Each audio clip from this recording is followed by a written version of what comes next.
अस्सलाम वालेकुम नाजरीन, आप देख रहे हैं INN चैनल। मैं हूं शेख अहमद अली। इस न्यूज़ बुलेटिन में आइए नज़र डालते हैं दिन भर की बड़ी खबरों पर। कर्नाटक को आज नया वजीर आला और नायब वजीर आला मिल गया। सिद्धारामैया ने वजीर आला के ओहदे का हलफ लिया, जबकि DK शिवकुमार ने नायब वजीर आला के ओहदे का हलफ लिया। उन्हें गवर्नर थावरचंद गहलोत ने हलफ दिलाया। आपको बता दें कि गवर्नर थावरचंद गहलोत ने सिद्धारामैया, DK शिवकुमार समेत 8 अरकान असेंबली को हलफ दिलाया। ख्याल है कि सिद्धारामैया की बतौर वजीर आला ये दूसरी मियाद है। वो इससे कबल 2013 और 2018 के दरमियान इस ओहदे पर फायज रह चुके हैं। CM और डिप्टी CM के अलावा जिन MLAs ने आज वजीर के तौर पर हलफ लिया, उनमें G Parameshwara, KH Muniyappa, KJ George, MB Patil, Satish Jarki, Priyank खड़गे, रामलिंगा रेड्डी और BZ जमीर अहमद खान के नाम शामिल हैं।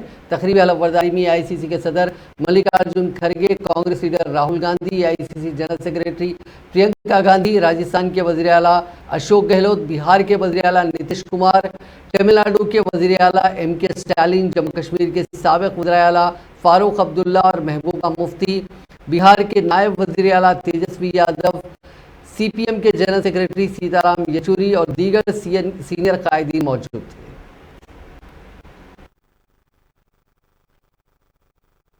ಸಿದ್ದರಾಮಯ್ಯ ಎಂಬ ಹೆಸರಿನ ನಾನು ಭಾರತದ ಸಂವಿಧಾನದ ವಿಷಯದಲ್ಲಿ ಕರ್ನಾಟಕ ರಾಜ್ಯದ ಮುಖ್ಯಮಂತ್ರಿಯಾಗಿ ನಾನು DK ಶಿವಕುಮಾರ್ ಎಂಬ ಹೆಸರಿನಾದ ನಾನು ಭಾರತದ ಸಂವಿಧಾನ ವಿಷಯದಲ್ಲಿ ಕರ್ನಾಟಕ ರಾಜ್ಯದ ಉಪಮುಖ್ಯಮಂತ್ರಿಯಾಗಿ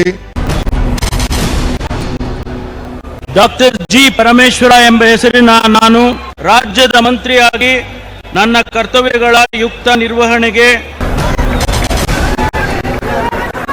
ನಾನು ಕಮದಳ್ಳಿ ಹನುಮಪ್ಪ ಮುನಿಯಪ್ಪ ಎಂಬ ಹೆಸರಿನ ನಾನು ಕರ್ನಾಟಕ ರಾಜ್ಯದ ಮಂತ್ರಿಯಾಗಿ KJ ಜಾರ್ಜ್ ಎಂಬ ಹೆಸರಿನ ನಾನು ಭಾರತದ ಸಂವಿಧಾನದ ವಿಷಯದಲ್ಲಿ ನಾನು ಕರ್ನಾಟಕ ರಾಜ್ಯದ ಮಂತ್ರಿಯಾಗಿ ನಾನು MB ಪಾಟೀಲ್ ಹೆಸರಿನ ನಾನು ಕರ್ನಾಟಕ ರಾಜ್ಯದ ಮಂತ್ರಿಯಾಗಿ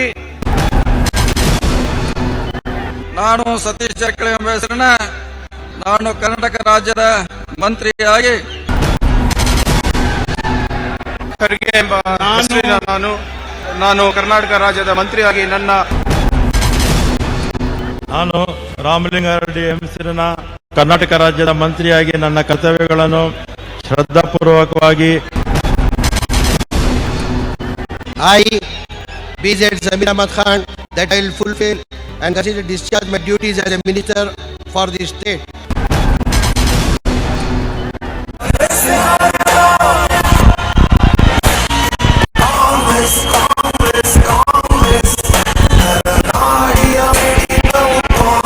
ಸಿದ್ದರಾಮಯ್ಯ ಎಂಬ ಹೆಸರಿನ हमने आपसे 5 वायदे किए थे। ನಾವು ನಿಮಗೆ 5 ವಚನಗಳನ್ನ 5 ಪ್ರಮಾಣಗಳನ್ನ ಮಾಡಿದ್ವಿ। पहला वायदा गृह लक्ष्मी 2000 रुपए हर महीने महिलाओं को। ನಾವು ಕೊಟ್ಟಂತ ಮೊದಲನೇ ಆಶ್ವಾಸನೆ ಗೃಹಲಕ್ಷ್ಮಿ ಪ್ರತಿಯೊಂದು ಹೆಣ್ಮಗು ಕೂಡ 2000 ರೂಪಾಯಿ ಅಂತ। दूसरा वायदा गृह ज्योति 200 यूनिट बिजली मुफ्त में। ನಾವು ಕೊಟ್ಟಿದ್ದಂತ ಎರಡನೇ ಮಾತು ನಿಮ್ಮೆಲ್ಲರಿಗೂ ಕೂಡ ಗೃಹ ಜ್ಯೋತಿ 200 ಯೂನಿಟ್ ಕರೆಂಟ್ ಉಚಿತವಾಗಿ ತಮ್ಮೆಲ್ಲರಿಗೂ ಕೂಡ। तीसरा वायदा अन्नभाग्य 10 किलो चावल हर परिवार के मेंबर को। ಮೂರನೇ ಕೊಟ್ಟಿದ್ದಂತ ಮಾತು ಅನ್ನಭಾಗ್ಯ ಪ್ರತಿಯೊಂದು ಕುಟುಂಬದ ಸದಸ್ಯರಿಗೂ ಕೂಡ 10 kg ಅಕ್ಕಿ ಉಚಿತವಾಗಿ। चौथा वायदा शक्ति महिलाओं को फ्री बस ट्रेवल पूरे कर्नाटक में। ನಾಲ್ಕನೇ ಕೊಟ್ಟಿದ್ದಂತ ಮಾತು ಉಚಿತವಾಗಿ ಮಹಿಳೆಯರಿಗೆ ಕರ್ನಾಟಕ ರಾಜ್ಯಗಳಲ್ಲಿ ಬಸ್ಗಳಲ್ಲಿ ಪ್ರವಾಸ ಉಚಿತ। और पांचवा वायदा युवा निधि 3000 रुपए हर महीने ग्रेजुएट्स को और 1500 रुपए डिप्लोमा होल्डर्स को। चीफ मिनिस्टर के चंद्रशेखर राव ने 2 जून को मुनज़्ज़म की जाने वाली यौम तासीस तेलंगाना तकारीब की तैयारियों का आला सतही इजलास में जायजा लिया। सेक्रेटेरिएट में मुनक़िदा इस इजलास में रियासती वज़रा हरीश राव, प्रशांत रेड्डी, अरकान मुक़र्रना P राजेश्वर रेड्डी, श्री सुभाष रेड्डी, देशापति श्रीनिवास जीवन रेड्डी के अलावा चीफ मिनिस्टर के मुशीर आला सोमेश कुमार, रियासती हुकूमत के मुशीर आला Rajiv Sharma, chief secretary Shanti Kumari, chief minister के principal secretary Narasimha Rao, DGP Anjani Kumar, commissioner police Hyderabad CV Anand, chief minister के सेक्रेटरी स्मिता सबरवाल, गोपाल रेड्डी और दीगर सीनियर ओहदेदार मौजूद थे।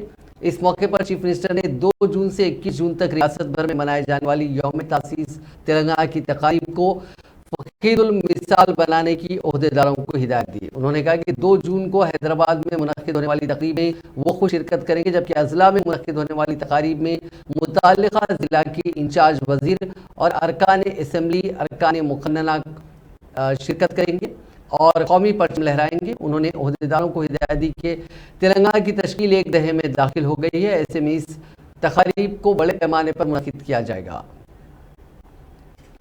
वज़ीर इंडस्ट्रीज व IT तारक रामा राव ने अपने दौरे अमेरिका के मौके पर बैंकिंग, फाइनेंस सर्विसेज और इंश्योरेंस के शोबे में अमेरिका के मशहूर एलियंट ग्रुप के नुमाइंदों से बातचीत की और इस ग्रुप ने हैदराबाद में अपने नए सेंटर के क़याम से इत्तफाक किया, जिसके तहत इस ग्रुप की जानिब से हैदराबाद में 9000 अफराद को रोज़गार फराहम किया जाएगा। वज़ीर तारक रामा राव ने आज एलियंट ग्रुप के CEO धावल जाधव से बोस्टन में मुलाकात की। इस मुलाकात के दौरान दोनों के दरमियान मुख्तलिफ उमूर पर तबादला ख्याल हुआ। इस ग्रुप ने हैदराबाद में अपनी खिदमात को शुरू करने का पेशकश किया। वज़ीर मौसूफ ने तेलंगाना हुकूमत की जानिब से कंपनियों और इदारों के क़याम पर दी जाने वाली रियायतों और तेलंगाना की इंडस्ट्रियल पॉलिसी से वाकिफ करवाया। वज़ीर तारक रामा राव ने कहा कि taxes, accounting, audit service, IT technology से वाबस्ता नौजवानों को उनके ग्रुप के हैदराबाद में क़याम से काफ़ी फ़ायदा होगा और एलियंट ग्रुप के क़याम के बाद हैदराबाद BFSI इंडस्ट्री का मरकज़ बन जाएगा। उन्होंने कहा कि एलियंट ग्रुप के इस फैसले से शहर हैदराबाद को हासिल आलमी शोहरत में मज़ीद इजाफा होगा। हुकूमत तेलंगाना महकमे सेहत और तिब को काफ़ी अहमियत दे रही है, क्योंकि चीफ मिनिस्टर चंद्रशेखर राव का ये मानना है कि जब तक अवाम सेहतमंद नहीं रहेंगे उस वक्त तक किसी भी रियासत या मुल्क में खुशहाली नहीं आएगी। इन ख्यालात का इजहार वज़ीर दाखिला मोहम्मद महमूद अली ने नामपल्ली और गोलकुंडा हल्के असम्बली इलाकों में बस्ती दवाखानों का इफ्ताह करने की बात किया। उन्होंने हल्के नामपल्ली के मेहदीपट्टनम और कारवान असम्बली हल्के के इलाके गोलकुंडा में बस्ती दवाखानों का इफ्तिताह किया। इस मौके पर अरकान असम्बली जाफर हुसैन मीराज, कौसर मोहिउद्दीन, साबिक मेयर माजिद हुसैन, कॉरपोरेटर्स और दीगर कायदीन भी मौजूद थे। उन्होंने कहा कि क़याम में तेलंगाना के बाद अवाम को तिब्बी सहूलतें फराहम करने के लिए बस्तियों में जदीद आलात से लैस दवाखाने कायम किए जा रहे हैं, जिससे उन बस्तियों में रहने वाले अवाम को काफ़ी फ़ायदा पहुँच रहा है।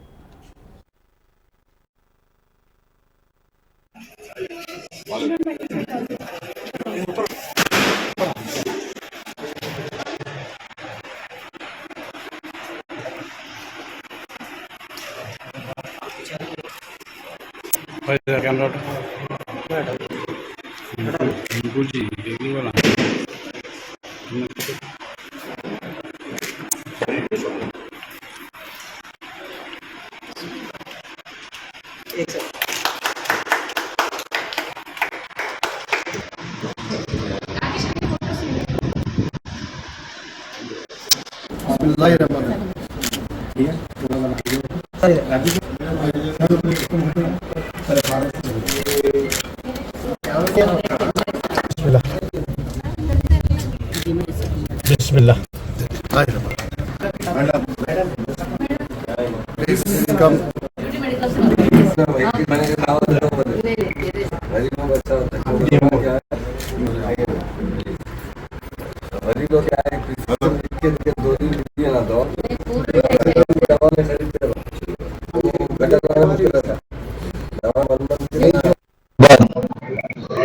आरबी सीएम साहब ने खासतौर से हेल्थ डिपार्टमेंट पर काफी तवज्जो हमेशा देते आ रहे हैं और इस 2 साल के अंदर काफी बस्ती दवाखाने खोले हैं।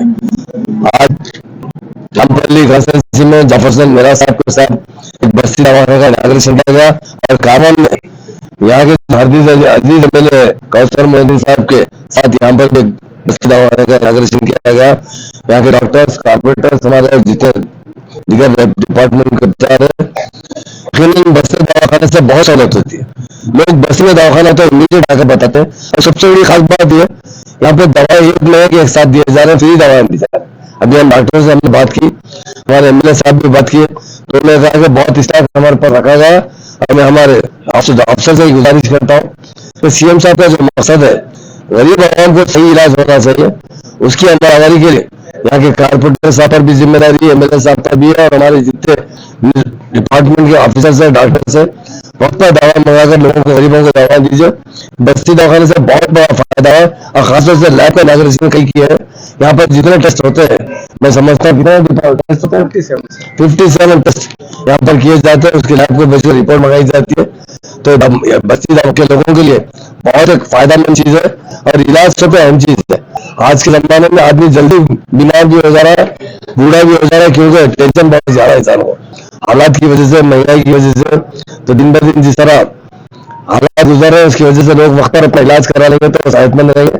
हम तमाम बस्ती के लोगों को मुबारकबाद देते हैं और हमारे एमएलए साहब, कौंसलर मद्दीन साहब और हमारे कारपोरेटर्स को भी मुबारकबाद देते हैं कि आपके बस्ती में बहुत अच्छा दवाखाना खुला है, उससे तमाम आम इस्तेफादा करें। और जो स्कीम है सीएम साहब की बस्ती दवाखाने से घर घर जो हर महल्ले में बस्ती दवाखाने होने से वहाँ के लोग अच्छे तरीके से इलाज कराते हैं।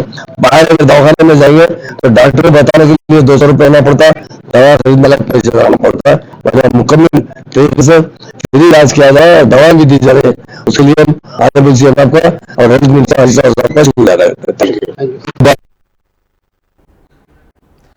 वज़ीर ज़राअत सिंगी रेड्डी, निरंजन रेड्डी और महकमे ज़राअत के स्पेशल कमिश्नर हनुमंतु कुलीबा ने तेलंगाना डिकेट की तकरीबात की तैयारियों का इजलास मुनक़िद किया। हफ्ते को डॉक्टर BR अम्बेडकर सेक्रेटेरिएट की तीसरी मंजिल पर वाक़े कॉन्फ्रेंस हॉल में मुनक़िदा मीटिंग में अहम ओहदेदारों और मुख्तलिफ ज़राई शोबों के नुमाइंदों ने शिरकत की। इजलास से खिताब करते हुए निरंजन रेड्डी ने रियासत तेलंगाना में ज़राअत के नुमायां किरदार पर रोशनी डाली। उन्होंने कहा कि तकरीबन 55 से 60% आबादी इस शोबे पर मुनहसिर है। ज़राअत रियासत की मईशत में एक अहम किरदार अदा करती है, जिसे आबादी के एक बड़े फीसद को रोज़गार के मौके मिलते हैं। उन्होंने कहा कि चीफ मिनिस्टर चंद्रशेखर राव की क़यादत में तेलंगाना के ज़रई मंजरनामे में गुज़िश्ता 10 बरसों में गैर मामूली तब्दीली आई है। रैतु बंधु, रैतु बीमा जैसी स्कीमों पर अमलावरी और किसानों को 24 घंटे बिजली की फराहमी के साथ तेलंगाना की ज़राअत मुल्क के लिए कामयाबी की रोशनी बन गई है, जिससे उनके खुद एतमादी में इजाफा हुआ। वज़ीर ने दावा किया कि रैतु बंधु स्कीम के तहत पिछले 5 सालों में 10 किस्तों में 65,000 करोड़ रुपए किसानों के खातों में बराह रास्त जमा किए गए हैं। इसके अलावा 1 लाख से ज़्यादा किसान खानदानों को रैतु बीमा स्कीम के तहत मुआवजा मिला है।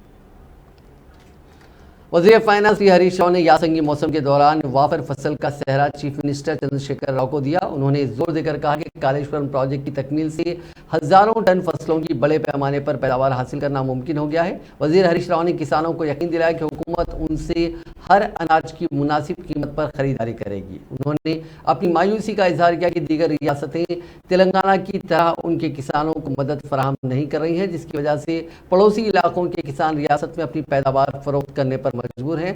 हफ्ते को सिद्दीपेट जिले के नानगनूर मंडल के थीमाईपल्ली गांव के दौरे के दौरान वजीर ने पेद्दम्मा मंदिर में खुसूसी पूजा की। इसके बाद उन्होंने थीमाईपल्ली ता नरेमेटा सड़क की तज़यीन व आराइश का संग बुनियाद रखा, जिस पर 86 लाख रुपए लागत का तखमीना है। हरीश राव ने निशानदेही की कि रियासत की देहात सब्ज हो गए हैं। उन्होंने काश्तकारों को अपनी फसलों को बीमारियों से बचाने के लिए वक्तन फ़ौक़तन तब्दील करने का मशवरा दिया और कीमियाई खादों के इस्तेमाल से गुरेज करने की अहमियत पर जोर दिया। वज़ीर बरकी जगदीश रेड्डी ने 2000 रुपए के करेंसी नोटों को वापस लेने के फैसले पर अपनी शदीद रद्द-ए-अमल का इजहार किया। सूर्यापेट में मीडिया से बात करते हुए जगदीश रेड्डी ने कहा कि मरकज़ की बीजेपी हुकूमत ने मुल्क की मईशत को नुकसान पहुंचाने की एक साजिश के तहत 2000 रुपए के करेंसी नोटों को मनसूख कर दिया। उन्होंने 2000 के नोटों को मनसूख कर देने के फैसले को मोदी हुकूमत की रिज्जत पसंदी करार दिया और कहा कि इस फैसले से मुल्क की तरक्की को कोई फ़ायदा नहीं पहुँचने वाला है। उन्होंने कहा कि बड़ी करेंसी नोटों को क्यों मनसूख किया गया और इससे काला धन कितना बाहर लाया गया, इसका आवाम को कोई पता नहीं है। उन्होंने कहा कि 2000 रुपए के करेंसी नोटों को मनसूख कर देने से मुल्क की गुर्बत में मजीद इजाफे का इम्कान है। విషయాలు అన్ని ఎన్నికలు చిల్లర మాటలు, ఇవి చిల్లర వ్యవహారం, చిల్లర ఆలోచన. దీని ద్వారా ప్రజలను పక్కదోవ పట్టించడం తప్ప ఇంకోటి కాదు. ఈ ఎన్నికలు గ్రామ పంచాయతీ ఎన్నికలు, మున్సిపాలిటీ ఎన్నికలు కావు. దీంట్లో చాలా పెద్ద కుట్ర ఉంటుంది. తప్పకుండా ఎవడో ఒకటిద్దరు ప్రయోజనాలు దీంట్లో ఉంటాయి. వాళ్ళకు తెలిసే ముందుగానే వాళ్ళకు కావలసిన పద్ధతుల్లో వాళ్ళకు అనుకూలమైన పెట్టుబడిదారులు ఒకరిద్దరిని బాగు చేసుకోవడం కొరకు వాళ్ళకు అనుకూలమైన పద్ధతుల్లో ఈ దేశ ఆర్థిక వ్యవస్థ నడుపుతున్నాడు మోడీ. ఇది కూడా తప్పకుండా ఆ ఎజెండాలో భాగమే ఉంటుంది. నోట్ల రద్దు ఎందుకు చేసిండో ఆ రోజు చెప్పాలి ప్రజలకు సమాధానం. ముందు పెద్ద నోట్ల వల్ల ఇబ్బంది జరుగుతుంది, నష్టం జరుగుతుంది, బ్లాక్ మనీ ఉంది, దాని కొరకు చేస్తున్నా అని చెప్పాను. ఆ నోట్ల రద్దుతో ఎంత బ్లాక్ మనీ బయటకు వచ్చింది అనే విషయాన్ని చెప్పలేదు. ఆ తర్వాత ఎందుకు ఇంట్రడ్యూస్ చేసినో, ఎవరు అడిగినో, 2000 రూపాయల నోట్ ఎందుకు తెచ్చినో అది కూడా తెలియదు, ఎవరి ప్రయోజనం కొరకు తెచ్చినో కూడా తెలియదు. ఇవాళ మళ్ళీ ఎందుకు రద్దు చేసినో కూడా ప్రజలకు తెలియదు. ఈ దేశ పరిపాలన ప్రజల కొరకు కాకుండా ఎవరో కొద్ది మంది వ్యక్తుల కొరకు జరుగుతుంది. దీంట్లో ఏదో అజ్ఞాతంగా ఎవరి లాభాలు ఉన్నాయి, అవి ప్రజలకు మాత్రం కావు. ప్రజలకు లాభం జరిగే చర్య కానీ, దేశ అభివృద్ధికి దోహదపడే చర్య కానీ ఇది కాదు. ఎవరో కొద్ది మంది వ్యక్తుల అవసరాలు, రహస్య ఎజెండాలో భాగంగానే ఇటువంటి కార్యక్రమాలన్నీ కూడా అమలు జరుగుతూ ఉన్నాయని చెప్పి ఆర్థిక రంగ నిపుణులందరూ కూడా భావిస్తూ ఉన్నారు. మోడీ తను నమ్ముతున్న మత విశ్వాసాలు ఏవైతే ఉన్నాయో, ग्रेटर हैदराबाद म्युनिसिपल कॉर्पोरेशन ने आने वाले मानसून के पेश नज़र मजीद अहकाम तक सड़कों की खुदवाई पर इंटेना आयद कर दिया है।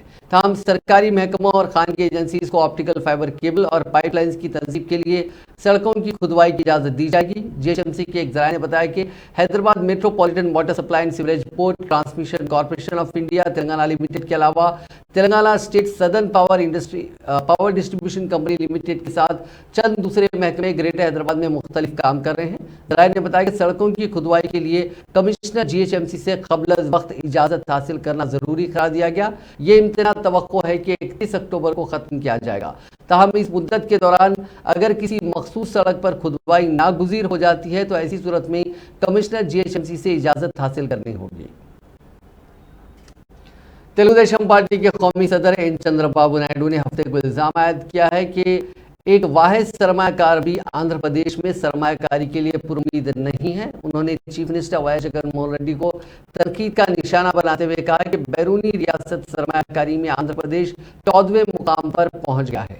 साबिक चीफ मिनिस्टर ने कहा कि किसी वक्त आंध्र प्रदेश बैरूनी राज सरमाकारी को राग़िब करने वाली हिंदुस्तानी रियासतों में सरकर्दा 5वें मौक़े पर था, अब वो 14वें रैंक पर आ गया। कायदे अपोजिशन ने इल्ज़ाम आयद किया कि हिंदुस्तान के अमीर तरीन chief minister Y Jaganmohan Reddy अपनी ज़ाती दौलत पर ही तवज्जो किया करते हैं। उन्हें बैरूनी राज सरमाकारी या आंध्र प्रदेश के नौजवानों के लिए मुलाजिमतें फराहम करने की कोई फिक्र नहीं है। సంకల్పం చేశాను, మీరందరూ చూస్తుంటారు. డిజిటల్ కరెన్సీ రిపోర్ట్ నేనే ఇచ్చాను. అదే సమయంలో నేను ఆ రోజు ఒక మాట చెప్పాను, ఈ దేశంలో అవినీతి పరులున్నారు, ప్రజల ఆస్తిని మొత్తం ఎక్కేస్తున్నారు, ఎలక్షన్ లో డబ్బులు ఖర్చు పెట్టి దేశంలో ఉండే సంపద కొంతమంది దోచేసుకుంటున్నారు. కాబట్టి 2000 రూపాయలు రద్దు చేయండి, 500 రూపాయలు రద్దు చేయండి, 1000 రూపాయలు రద్దు చేయండి. రాజకీయ నాయకుల యొక్క అవినీతి పోతుంది, మనీ లాండరింగ్ పోతుందంటే నేను ఈ ఊరికి వచ్చినప్పుడే 2000 రూపాయలు రద్దు చేశారని సమాచారం వచ్చింది. ఇది శుభ సూచక అవునా కాదా? నేను మీ తరపున పోరాడుతాను. మన దగ్గర ఒక అతనున్నాడు ముఖ్యమంత్రి, ఏం తమ్ముడు ధన పిశాచి, మొత్తం ఎంత వచ్చినా అతనికి చాలడం లేదు. అతను ధన పిచ్చి కోసం ఒక మాటలో చెప్పాలంటే కొంతమంది అవినీతి పరులుంటారు, ఇతను డబ్బుల పిచ్చ. మొత్తం రాష్ట్రంలో सेंट्रल ब्यूरो ऑफ इन्वेस्टिगेशन ने साबिक वजीर आंध्र प्रदेश वाईएस विवेकानंद रेड्डी कत्ल केस में कड़ता गिरने पार्लियामेंट वाईएस अविनाश रेड्डी को हफ्ते को एक ताज़ा नोटिस जारी की, जो जुमे को तहकीकाती अमल में हाजिर नहीं हुए। मरकजी एजेंसी ने रुकन पार्लियामेंट को हिदायत की है कि वो 22 मई को हैदराबाद में उस उसके इलाकाई दफ्तर में 11 बजे दिन हाजिर हों। रुकन पार्लियामेंट जो जुमे को सीबीआई के रूबरू हाजिर हुए थे, ड्रामाई वाकयात के दौरान आंध्र प्रदेश के जिले कड़पा के अपने आबाई टाउन पुलिवेंदुला को हैदराबाद से रवाना हो गए। ऐसी इतलात भी मिली है कि सीबीआई के चंद ओहदेदारों ने उनकी गाड़ी का ताक़ुब भी किया। मीडिया की गाड़ियों के ताक़ुब से बरहम अविनाश रेड्डी ने चंद हामियों ने एक तेलुगु न्यूज चैनल की गाड़ी पर हमला कर दिया। वाईएसआर कांग्रेस पार्टी के रुकन पार्लियामेंट के वकला ने सीबीआई को मुतला किया कि चूंकि अविनाश रेड्डी की वालदा अलील है, इस वजह से वो तहकीकाती एजेंसी की पूछताछ में हाजिर नहीं हो पाएंगे, क्योंकि वो फौरी तौर पर पुलिवेंदुला रवाना हो गए हैं। वकला ने उन्हें एक और तारीख देने की ख्वाहिश की थी। रुकन पार्लियामेंट जुमे की शाम करनूल पहुंचे थे, जहाँ एक खानगी हॉस्पिटल में उनकी वालदा को शरीक करवाया गया है। Incharge greater Hyderabad BRS doctor Shravan Kumar ने 6 साल बाद फिर एक मरतबा 2000 रुपये की करेंसी नोट की मनसूखी के फैसले की सख्त मजम्मत की। उन्होंने कहा कि 2016 में 1000 रुपये और 500 रुपये के पुराने नोटों को मनसूख करने के बाद 2000 की नोट जारी की गई थी और सिर्फ 6.5 सालों में उसे मार्केट से हटाने का फैसला लेते हुए वज़ीर आज़म मोदी ने यह वाज़ेह कर दिया है कि मरकज़ में जमहूरी हुकूमत के बजाय डिक्टेटरशिप चल रही है और जमहूरी मुल्क हिंदुस्तान को बादशाही तर्ज पर चलाया जा रहा है।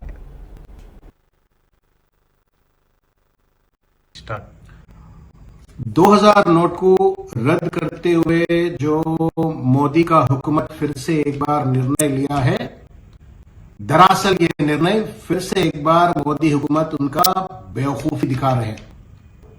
2016 में नोटबंदी करना ही बड़ा बेवकूफी था। गलत रीजंस को बताते हुए जो है सो वो टाइम पे कालाधन को पकड़ लेंगे, टेररिस्ट को कम करेंगे, ऐसे चीजें लोगों को बताते हुए गुमराह करते हुए जो है सो जब नोटबंदी लगाया, उसके बाद में 100,000 नोट को बंद करके जो है सो 2000 नोट क्यों लाया किसी को पता नहीं है। आज फिर 6-7 साल के बाद जो है सो आज फिर से एक बार 2000 नोट को बंद करना जो है सो ये पूरा चीज को देखते हुए एक स्कैम लग रहा है। नोटबंदी 2016 में जो लागू किया वही बड़ा स्कैम है। अभी फिर से 2000 रुपए को खत्म करने की जो कोशिश हो रही है ये भी एक स्कैम नजर आ रहा है। डिसीजन लो आप, मगर हिंदुस्तान नरेंद्र मोदी का मनमानी से नहीं चलना चाहिए। ये डेमोक्रेसी है और जो भी डिसीजन लेते हैं उसके ऊपर कोई लॉजिक होना, रेशनैलिटी होने की जरूरत है। जैसा उनका हिंदुस्तान पूरा नरेंद्र मोदी का जायदाद है, जागीर जैसा हर निर्णय लेकर के जो है लोगों के ऊपर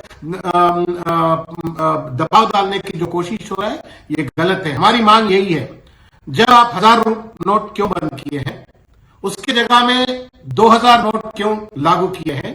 आज 7 साल के बाद किस वजह से जो है सो आज 2000 नोट को रद्द करने की कोशिश कर रहे हैं? इसका जवाब देने का जिम्मेदारी आज नरेंद्र मोदी हुकूमत पे है। ये हमारी मांग है। 2000 नोट को रद्द करते हुए जो मोदी का हुकूमत फिर से बहुजन समाज पार्टी के रियासती सदर आरएस प्रवीण कुमार ने तेलंगाना के वज़ीर आला चंद्रशेखर राव के किसानों की हिमायत से मुताल्लिक मौक़िफ़ पर अदम इत्मीनान का इज़हार किया। प्रवीण कुमार ने उन किसानों के लिए मुआवजे की कमी पर सवाल उठाया जिन्हें बेवक्त बारिश से नुकसान हुआ। अधूरे वादों पर तशवीश का इजहार करते हुए उन्होंने मुजवज़ा फलाही फंड्स और मुतासरीन की इमदाद के लिए 500 करोड़ रुपए के बजट के साथ एक खुसूसी बोर्ड की हैसियत पर सवाल उठाया। उन्होंने मजीद ऐलान किया कि बीएसपी आइंदा इंतखाबात में तमाम सीटों पर इलेक्शन लड़ने का इरादा रखती है। उन्होंने कहा कि अगर बीएसपी रियासत में बरसर इख्तियार आती है तो वो एक एनआरआई पॉलिसी नाफिज करेगी जो खास तौर पर खलीजी कारकुनों को रोजगार की तलाश में रखेगी। सेहत के तहफ़्फ़ुज़ के इक़दाम को तरजीह दी जाएगी और फ्रॉड करने वाले एजेंटों के खिलाफ सख्त कार्रवाई की जाएगी। प्रवीण कुमार ने केसीआर हुकूमत पर जमीन पर कब्जा करने वालों के असर और रसूख का शिकार होने का इल्जाम लगाया। उन्होंने हैदराबाद के इर्द गिर्द हजारों एकड़ अराजी के गैर कानूनी तौर पर जायदाद के ताजरों यानी रियल्टर्स के हुसूल पर तनकीद की और कहा कि उनकी सरगर्मियों का मकसद महज सियासी कायदीन को खुश करना है। अंदेशा जाहिर करते हुए कुमार ने खबरदार किया कि हैदराबाद के करीब 2 नुमाया आबी ज़खायर हिमायत सागर और उस्मान सागर मालियाती फ़ायदे के लिए हुकूमत की मुसलसिल कोशिशों का शिकार हो सकते हैं। 4 సంవత్సరాల పాటు దోపిడీ పాలన జరిగి చాలా ప్రజలు జీవితాలు అస్తవ్యస్తం కావడం, వాళ్ళ జీవితాలు శిథిలం కావడం, వాళ్లకు రావాల్సిన ఆస్తి అంటే తెలంగాణ ప్రజలకు జనాభా నిష్పత్తి ప్రకారం అందవలసిన సంపద గాని, ఆస్తి గాని, అవకాశాలని గాని కేవలం 1, 2, 3, 4 లేకపోతే బీఆర్ఎస్ పార్టీలో ఉండే బలమైన నాయకులకు, బలమైన కుటుంబాలకు మాత్రమే చేరడం. సో వీటన్నిటి పట్ల తెలంగాణ ప్రజలకు నిజాలు చేరకుండా పత్రికల మీద ఆంక్షలు విధిస్తూ, పత్రికల మీద దాడులు చేస్తూ, వాళ్లకు రావాల్సిన వనరులను ఆపుతూ, వాళ్ళకు రావాల్సిన ప్రోత్సాహాన్ని ఆపుతూ, మరి ముఖ్యమంత్రి గారి స్వయాన మరి INPR డిపార్ట్మెంట్ తన చేతిలో పెట్టుకొని అసత్యాలను నిజాలుగా ప్రచారం చేస్తున్న పరిస్థితిలో మరి తెలంగాణ ప్రజలకు నిజాలు చెప్పవాలి. CPI लीडर नारायणा ने इल्जाम लगाया कि बीजेपी हुकूमत बदउनवानी को खत्म करने का दावा करने के बावजूद बड़े पैमाने पर बदउनवानी में मुलविस है। उन्होंने खास तौर पर हुकूमत की आइंदा इंतखाबात से कबल 2000 रुपए के करेंसी नोटों को वापस लेने के फैसले पर तनकीद की और इस इक़दाम के पीछे खुफिया मकासद बताते हुए इन्हें खुफिया मकासद बताए। हफ्ते को दिल्ली के तेलंगाना भवन में मीडिया से बात करते हुए नारायणा ने कहा कि अगर मोदी हुकूमत हकीकी तौर पर काले धन को खत्म करना चाहती है तो उसे फौरी तौर पर 2000 रुपए के नोटों को मनसूख कर देना चाहिए था। उन्होंने अवाम को याद दिलाया कि 2016 में 500 और 1000 रुपए के करेंसी नोटों को खत्म करने के बाद मुबैना तौर पर काफी मिकदार में काले धन को कानूनी टेंडर में तब्दील किया गया था। ₹2000 నోట్లు ప్రింట్ చేయకండి, ₹2000 నోట్లు ప్రింట్ చేస్తే ఎక్కువ దాచుకోవడానికి అవకాశం ఉంటుంది అని చెప్తే వినకుండా ₹500 రద్దు చేసి ₹2000 నోట్లు పెట్టారు. అంటే చెరదొంగని వదిలిపెట్టి పట్టడానికి ఇచ్చింది అయిపోయింది. ఇప్పుడు ఏమైంది మొత్తం हैदराबाद के मजाफाती इलाके जनवाड़ा जिला रंगरेड्डी में एक RMP डॉक्टर ने अपनी बीवी का बेरहमाना कत्ल करने के बाद खुदकुशी कर ली। तफसीलात के मुताबिक जनवाड़ा में RMP डॉक्टर की हैसियत से खिदमत अंजाम देने वाले नागाराजू की जुमे की रात अपनी बीवी सुधा के साथ किसी मसले पर बहस हो गई और गुस्से की हालत में नागाराजू ने सुधा पर कुड़ाड़ी से दीवानावार हमला कर दिया, जिसके नतीजे में सुधा की मौके पर ही मौत हो गई। नागाराजू ने यह हमला अपने 2 बच्चों के सामने किया। बादशाह बीवी की मौत की तस्दीक के बाद उसने कीड़े मार दवा पीकर खुदकुशी कर ली। बताया गया कि नागाराजू जो अपने 2 बच्चों का भी कत्ल करने की कोशिश की थी, तहां मां पर हमले के दौरान दोनों बच्चों ने खौफ के आलम में घर से बाहर भाग गए। रात के वक्त सड़क पर कोई भी मौजूद नहीं था। उन्होंने पड़ोसियों को इसकी इत्तला दी। तब तक नागाराजू भी फौत हो चुका था। मकामी अफराद ने नारसिंगी पुलिस को इसकी इत्तला दी और पुलिस ने दोनों लाशों का पंचनामा करने के बाद पोस्टमार्टम के लिए अस्पताल मुंतकिल कर दिया। जराये के मुताबिक खानदानी झगड़ों की वजह से यह वाकया पेश आया। एक मासूम लड़की ने पुलिस से रुजू होते हुए इल्जाम लगाया कि उसका बाप नशे में धुत होकर उसे और उसकी मां को हर रोज मारता है। कामारेड्डी जिले के बैरकोर मंडल से ताल्लुक रखने वाली शिरीन फातिमा नामी 9 साला लड़की ने अपने वालिद के खिलाफ पुलिस में शिकायत दर्ज कराई। 4th जमात में पढ़ने वाली लड़की ने पुलिस स्टेशन में शिकायत की कि उसका बाप लतीफ नशे में धुत आकर उसे और उसकी मां को रोजाना मारता है। उसने पुलिस को बताया कि इसके लिए हॉस्टल में इंतजाम किया जाए ताकि वो वहां रहकर पढ़ सके। लड़की ने मजीद कहा कि अगर वो घर में रहती है तो उसका बाप उसे मार देगा। लड़की ने बताया कि नशे में धुत बाप और उसकी मां को गालियां देता है और कहता है कि वो उनका गला दबा देगा। पुलिस ने लड़की की शिकायत सुनने के बाद उसके मां बाप को तलब किया और काउंसलिंग किया और लतीफ को इंतबाह दिया कि अगर उसके रवैये में तब्दीली नहीं आती है तो उसके खिलाफ कार्रवाई की जाएगी। तेलंगाना पुलिस की क्राइम इन्वेस्टिगेशन टीम डिपार्टमेंट ने एक हफ्ते को राजन्ना सिलसिला से एक ऐसे मुलजिम को गिरफ्तार किया जो गुज़िश्ता 29 साल से पुलिस को एक केस में मतलूब था। Additional DG CID Telangana Mahesh Chandra Bhagwat ने बताया कि पुलिस ने C एलैया नामी शख्स को गिरफ्तार कर लिया, जिसके खिलाफ सिलसिला पुलिस स्टेशन में मुख्तलिफ दफात के तहत मुकदमात दर्ज थे। हैदराबाद में नई नवेली दुल्हन की खुदकुशी का वाकया पेश आया। निशिता जिसकी उम्र 24 साल है, साकिन खुदबुल्लापुर बापू नगर की शादी इस माह की 5 तारीख को मेडचर मंडल के एक गांव के श्रीराम रेड्डी के बेटे संतोष रेड्डी से हुई थी। शादी के वक्त 60 तोले सोना, दीगर अशिया और 2 किलो चांदी बतौर जहेज दी गई थी। शादी के मौके पर लड़की के नाम पर एक प्लॉट भी रजिस्टर करवाने का तयकुन दिया गया था।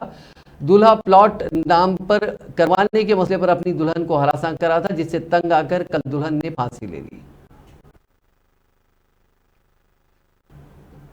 तेलंगाना के कोरटा टाउन में पेश आए दिलखराश सड़क हादसे में शोहर हलाक हो गया और जबकि बीवी जख्मी हो गई। यह हादसा कोरटला नए बस स्टैंड के करीब अंबेडकर चौक पर पेश आया। तफसीलात के मुताबिक कोरटला मंडल के तिमैया पल्ली गांव का 33 साला स्वर भीमा और उसकी बीवी प्रेमलता कोरटला में मजदूरी का काम करते हुए आज दोनों शोहर बीवी मोटर बाइक पर काम पर कोरटला आए थे और काम के मकाम पर जाने के दौरान एक लॉरी ने उनकी बाइक को रौंद दिया, जिसके नतीजे में भीमा लॉरी के टायर के नीचे आकर हलाक हो गया। हादसा इतना दिलखराश था कि भीमा के जिस्म के 2 टुकड़े हो गए थे, जबकि उसकी बीवी प्रेमलता काफी शदीद जख्मी हो गई, जिसको अस्पताल मुंतकिल किया गया।